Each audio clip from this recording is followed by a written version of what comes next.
দেশের স্বাধীনতা অর্জন করেছিলেন এবং ভারতবর্ষকে একটি প্রজাতান্ত্রিক গণতন্ত্র হিসাবে গড়ে তুলতে সাহায্য করেছিলেন।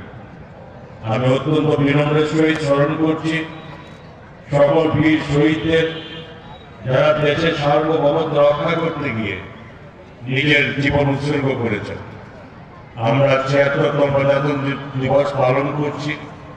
এই গৌরবের দিনটিতে আমি ব্যক্তিগতভাবে এবং রাজ্য সরকারের পক্ষ থেকে গোমতীবাসী তথা সমগ্র ত্রিপুরাবাসীকে অভিনন্দন জানাই।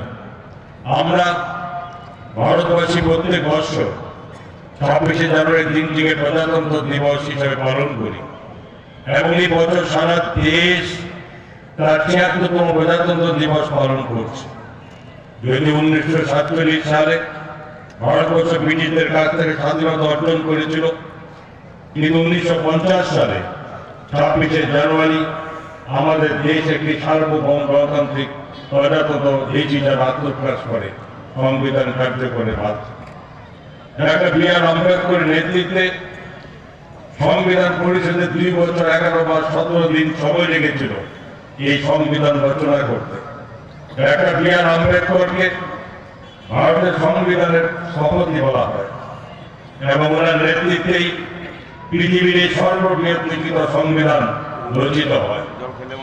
২৬শে জানুয়ারি দিনটি ঔপনিবেশিক শাসন থেকে স্বাধীন প্রজাতন্ত্রে পরিণত হওয়ার জন্য ভারতের দীর্ঘ যাত্রার উদযাপন। এই গণতন্ত্র সার্বভৌমত্ব এবং ভারতবাসী স্থায়ী চেতনার উদযাপন।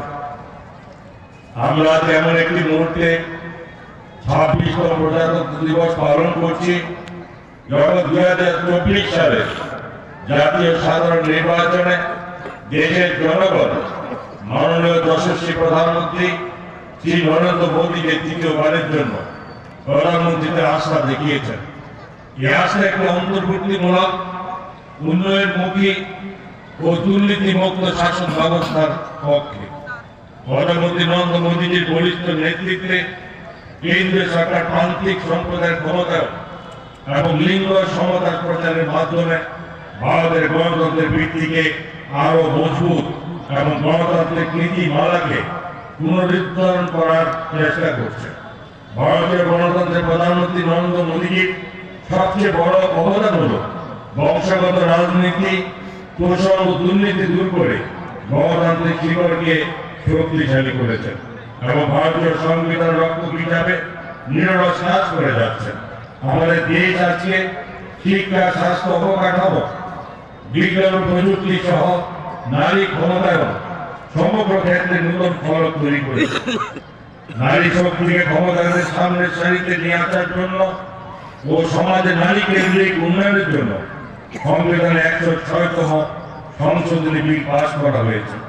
যেখানে লোকসভায় ও সব রাজ্যের বিধানসভায় নারীদের জন্য ১/৩ আসন সংরক্ষণ রাখা হয়েছে। এই সংশোধনী আগামী